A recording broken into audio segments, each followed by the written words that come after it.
എന്നത്തെയും പോലെ അന്ന് ഒരു 5:30-6 മണിയാകുമ്പോഴേക്കും ഞാൻ പണി കഴിഞ്ഞൊരു വീട്ടിലെത്തി. മോൻ്റെ അവിടെ എന്നെ കണ്ടപ്പോൾ മോൻ ചോദിച്ചു, അച്ഛാ എനിക്കൊരു 500 ഉറുപ്പിക തരുമോ? ഞാൻ എടുത്ത് കൊടുക്കുകയും ചെയ്തു.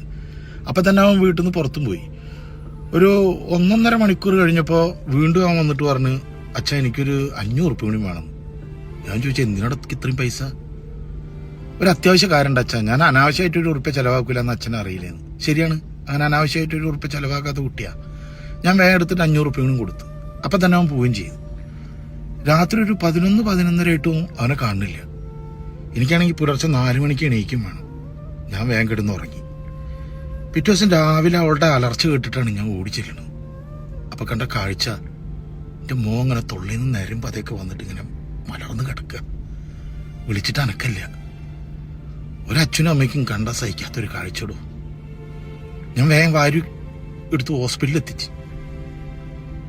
ഡോക്ടർ പറഞ്ഞ് സ്കാൻ ചെയ്യണം.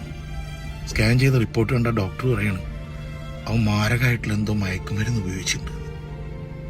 നമ്മളൊക്കെ ഓരോ ജില്ലകളിൽ ഇങ്ങനെ ഓരോ വാർത്തകൾ കേൾക്കുമ്പോൾ നമ്മൾ വിചാരിക്കും അത് അവിടെ അല്ലേ, നമ്മുടെ നാട്ടിൽ അങ്ങനെയുള്ള പ്രശ്നങ്ങളൊന്നും ഉണ്ടാവില്ല, അല്ലെങ്കിൽ അത് അവരുടെ മക്കൾക്കല്ലേ, നമ്മുടെ മക്കളൊന്നും ഒരിക്കലും അങ്ങനെ ചെയ്യില്ല. വെറുതെയാണ്. ആർക്കും എപ്പോഴാ എന്താ എങ്ങനെയൊന്നും പറയാൻ പറ്റില്ല. ആ ഒരു രീതിയിലാണ് കാലം പോണത്. സ്വന്തമായിട്ട് അനുഭവിക്കുമ്പോഴാണോ നമുക്കതിൻ്റെ വിഷമം മനസ്സിലാവുക.